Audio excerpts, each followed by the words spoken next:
और नजदीक से बनारस हमें हेलो। দিল্লিতে আক্রান্ত হয়েছে বাংলাদেশ হাইকমিশন। আজ শনিবার স্থানীয় সময় রাত ৯টার দিকে অখণ্ড হিন্দু রাষ্ট্র সেনার ব্যানারে একদল উগ্র হিন্দু জঙ্গি নিরাপত্তা বেষ্টনী পার হয়ে বাংলাদেশ হাউসের মূল ফটকের সামনে এসে হাজির হয়। এ সময় তারা নানা ধরনের বাংলাদেশ বিরোধী স্লোগানের পাশাপাশি ভারতে নিযুক্ত বাংলাদেশের হাইকমিশনার রিয়াজ হামিদুল্লাহকে হত্যার হুমকি দেয়। গতকালকের এই ঘটনাকে নজিরবিহীন বলে উল্লেখ করেছে ঢাকা ও দিল্লির কূটনৈতিক সূত্রগুলো।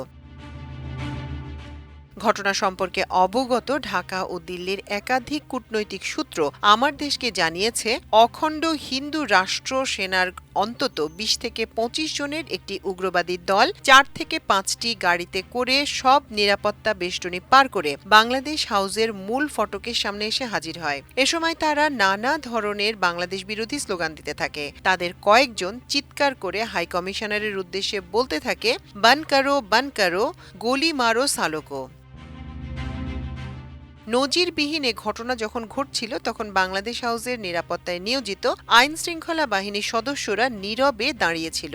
এসব উগ্র হিন্দু সদস্যদের বাংলাদেশ হাউসের ফটকে আসতে কোনো ধরনের বাধা দেয়া হয়নি নিরাপত্তা কর্মীদের পক্ষ থেকে। কূটনৈতিক সূত্রগুলো আরও জানিয়েছে, অখণ্ড হিন্দু রাষ্ট্র সেনারা অনেকক্ষণ ধরে স্লোগান দেওয়ার পর তারা নিরাপদে বাংলাদেশ হাউসের ফটক ত্যাগ করে। এ সময় হাইকমিশনার রিয়াজ হামিদুল্লাহ ও তার পরিবারের সদস্যরা বাংলাদেশ হাউসে অবস্থান করছিলেন। হাইকমিশনার ও তার পরিবারের সদস্যরা সম্পূর্ণ নিরাপত্তাহীন অবস্থায় ছিলেন, কারণ এই উগ্রবাদীদের ঠেকাতে নিরাপত্তা বাহিনী কোনো পদক্ষেপই নেয়নি।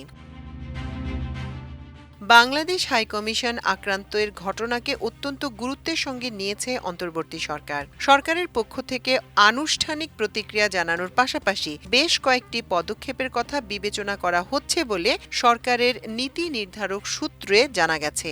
এসব পদক্ষেপের আওতায় দিল্লি ও আগরতলায় ভিসা সার্ভিস বন্ধ করে দেওয়া হতে পারে।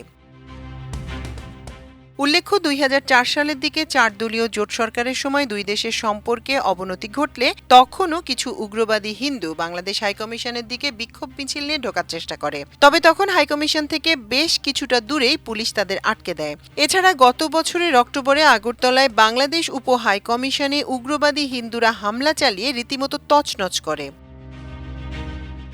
ইনকিলাব মঞ্চের মুখপাত্র শরীফ ওসমান হাদীকে হত্যার পর বাংলাদেশে যখন তীব্র প্রতিক্রিয়ার পাশাপাশি ভারত বিরোধী মনোভাব বৃদ্ধি পাচ্ছে, ঠিক সেই মুহূর্তে দিল্লিতে বাংলাদেশ হাইকমিশন আক্রান্ত হল।